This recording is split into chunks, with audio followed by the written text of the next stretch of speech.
Welcome to the 2025 Cognizant Classic in the Palm Beaches for the first of 4 straight PGA Tour events that make up the Florida Swing. Before we head outdoors to cover the gear out at PGA National this week, we stopped into the SoFi Center to check out the TGL doubleheader on Monday night. As a first-timer inside the SoFi Center, the atmosphere inside the building was truly breathtaking. It's like golf's version of the Sphere in Las Vegas.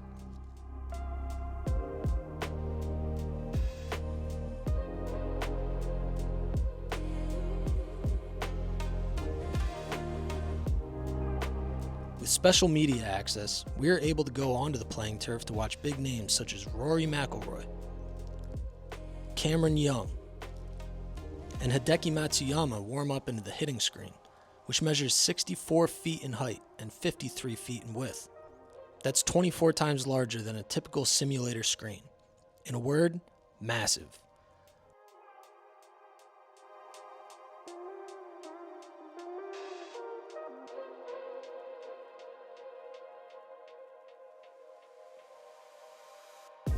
We also took a look at the TGL trophy, the various activities around the stadium for fans to participate in,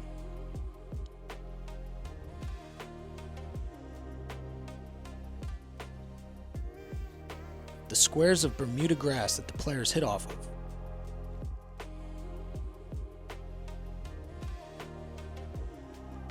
the ultra high-tech hydraulic system underneath the putting green,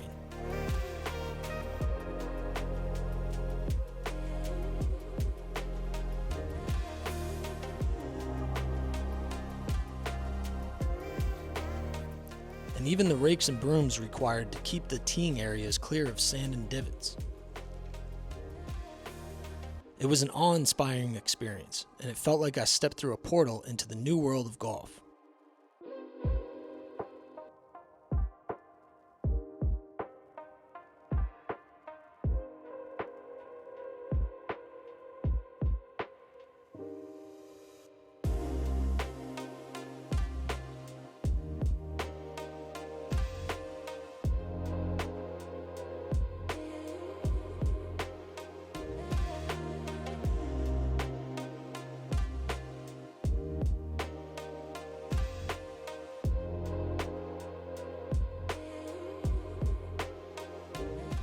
But back outside to the present day.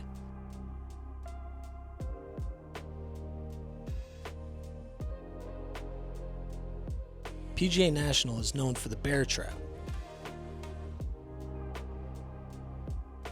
a stretch of holes which consists of the par 3 15th,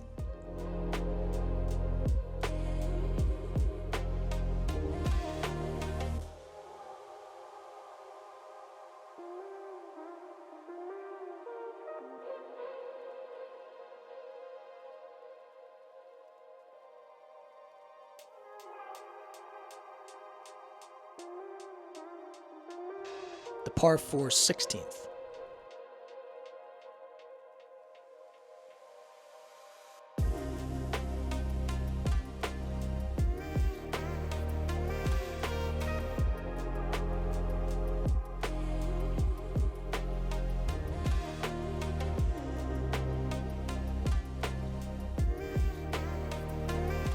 and the par 3 17th.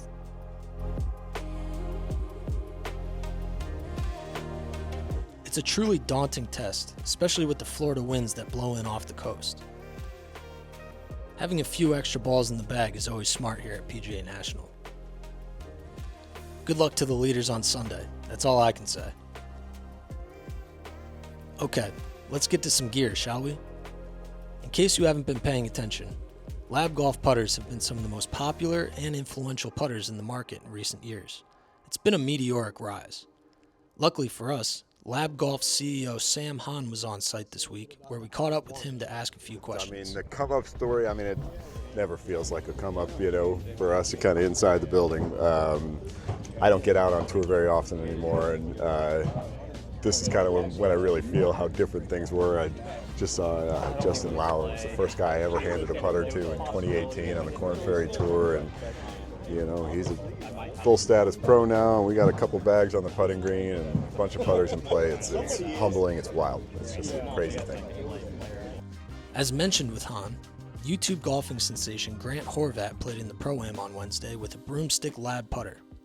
Yeah, the awesome thing about the way that we make these things, and they're anodized aluminum, so you can use a fiber laser to put any markings on it. So if you can draw it, we can do it pretty much. And he just had an idea on how he wanted to set the thing up, and watching him come alive with that sweeper has been so cool.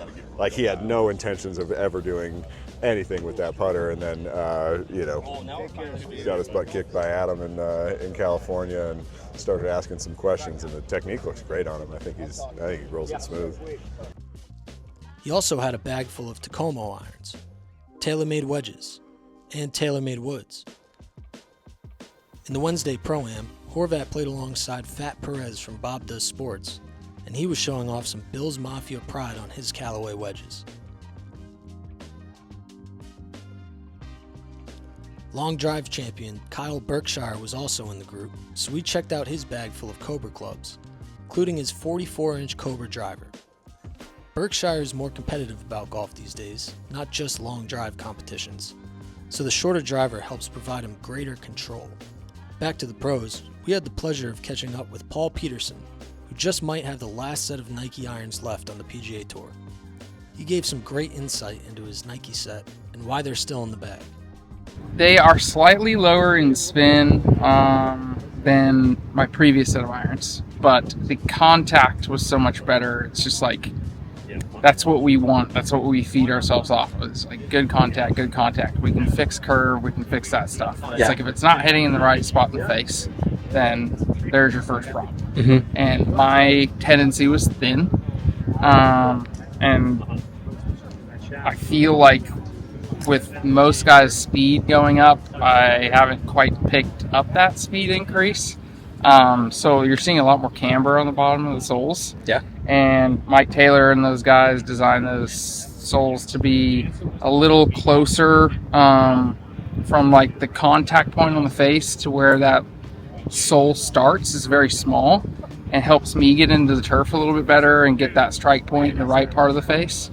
So all of it kind of came off of some frustration of not hitting my numbers with my irons.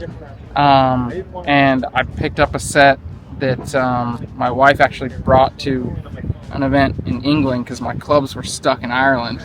So I had her make me up a backup set from the clubs that I won with in Europe in 2016. And those irons were part of that backup set. And I had to play them on Thursday and hit my irons better with those irons than I did Friday when my gamer set came.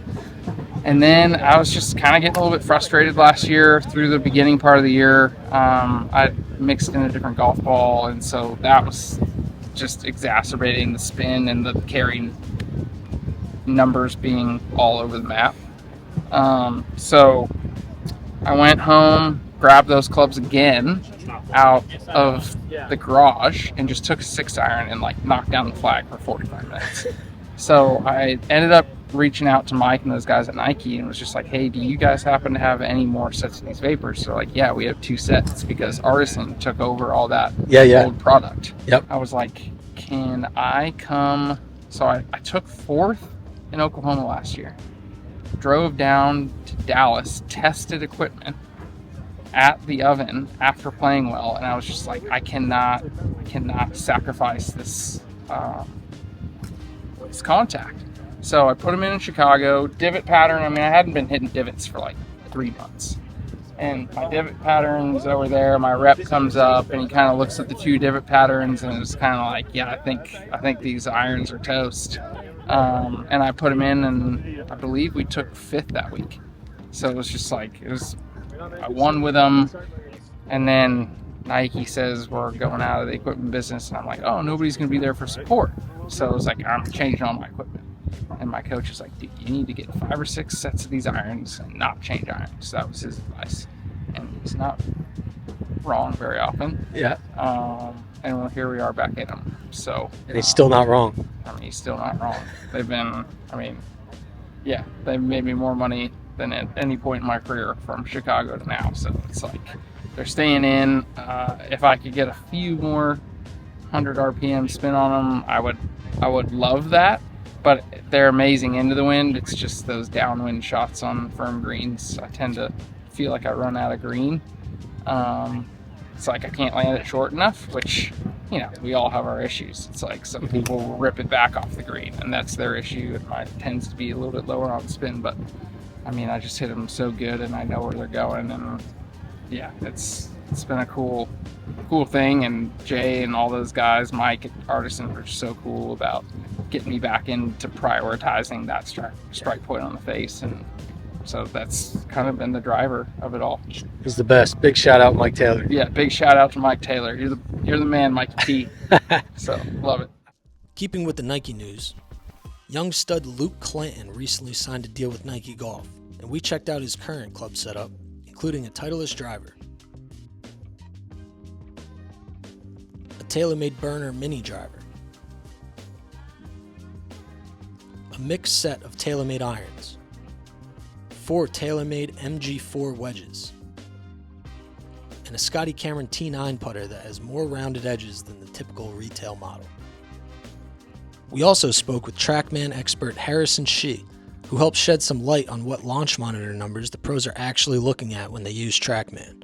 It kind of depends on the session that they are about to, or that they're going through.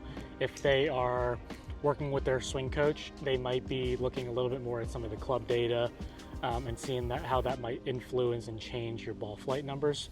So if they're working on club face and swing direction and attack angle, how does that change your spin rate and your peak height and your land angle? So that would be one session that is very common out here, as you see a lot of swing coaches for these players traveling every week, helping them out. And so that would be the first type of session. The second one would be if they're testing new equipment, new driver, new set of irons, golf ball, whatever the case might be. And it's a session like that, they're probably going to be looking more at land angle, spin rate, launch, ball speed, tagging appropriately, on their iPad to be able to kind of compare and contrast which one is better suited for them maybe that week. And then the last type of session, which is probably the most common, would probably just be a normal practice session, no coach, no equipment manufacturer there. And that would be just a general kind of baseline session, if you will. And so they're looking mostly at the normalized carry, any other normalized number that they might look at. But normalized carry and spin rate are probably the two most common ones, just to see if, are they hitting it as consistently? Are they hitting their numbers would probably be the most common thing that they're looking at. Yeah, so the nice thing about Trackman is that we have the ability to capture both the normalized ball flight, which some other devices do, but being that we're a radar-based system, we have the ability to capture and track the actual ball flight of the shot. So what a lot of players and caddies have started to do with that is that they'll take it out into the golf course and they'll refine their ability to judge wind.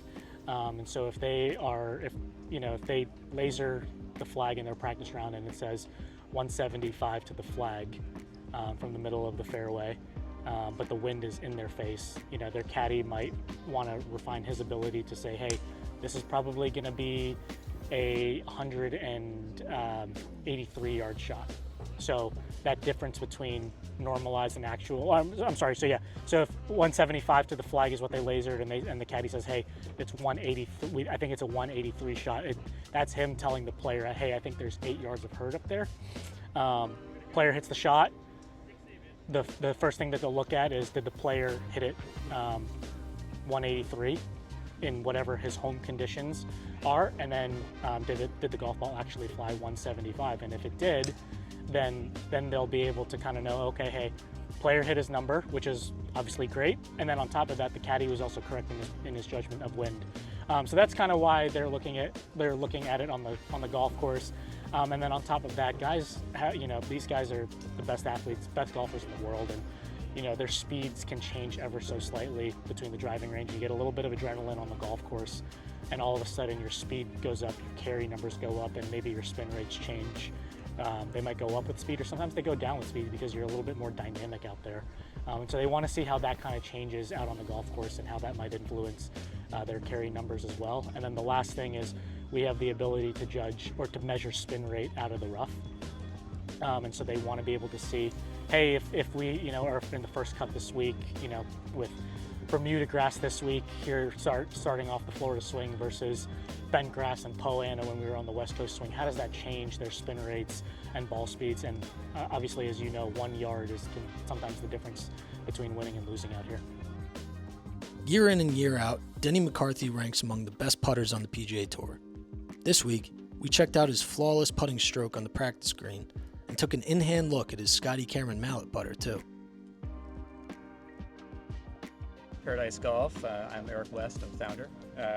We have 100% milled through 1020 stainless steel putters.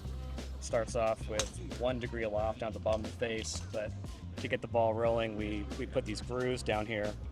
We used to have more grooves, but we brought it down because this is really all that was needed to get the ball rolling out of its place. It goes 1, 3, 5, 7, 9. So the top of the face is 9 degrees aloft. If you're looking at it sort of this way, you can't really see it, but most players want at least 3 degrees aloft in the middle of the face. So 3 degrees is actually just below the CG here, so promotes a bit of an upward stroke. The face height is a little lower than traditional blades, so it promotes you getting up in the ball rather than going down on it, getting a lot of skip. We wanted to take weight out of the hosel, so we milled out these little channels. Because we take it out of the hosel, we can put it back into the head, so that weight gets distributed throughout the face. It takes about 5 or 6 grams of weight out of the hosel, and it keeps the blade kind of more face balanced. So we only have 7 or 8 degrees of toe hang, which promotes a more straight back and straight through stroke. The beach look, I used to really like this putter back in the day, but it adds a high vibration acoustic, which a lot of players like. So the higher pitch sound, typically the more solid players think that it is. Some putters have gone to a more dead feeling now, but players that I typically work with want a more high pitch, high volume sound, and so they kind of like that ting, which takes them back maybe to when they were younger. I think it's easier to sit the putt square when the putter has a tri-sole, because you can sit it a little more upright and it still sits square, or you can have it toe up and it's sitting square, whereas when it's rounded it tends to really fillet open on the toe and then kind of like sit shut when it's more rounded. I think not the established players, it's a bit easier to get in the bags of the guys maybe who have just come on tour or they're freshly out of college. I played myself, so I still know some guys that are older who try out the stuff, but mainly we're targeting college players, new guys on the tour, maybe some older guys, in their mid to late 40s who are still out here grinding, looking for any advantage that they can get. Before we get out of here, let's take a look into Jordan Spieth's driver testing session. Spieth has switched into a new Titleist GT hybrid, but he's also been driver and shaft testing this week. We're not sure yet if he's going with the TSR2 or the GT2, but he's certainly putting in the work to get dialed in. He's also testing between the Fujikura Ventus Black and the Fujikura Ventus Black Plus. We'll see what happens when he tees it up on Thursday. And with that, we say goodbye to the Palm Beaches, and we'll be back in Florida next week for the Arnold Palmer Invitational at Bay Hill. See you then.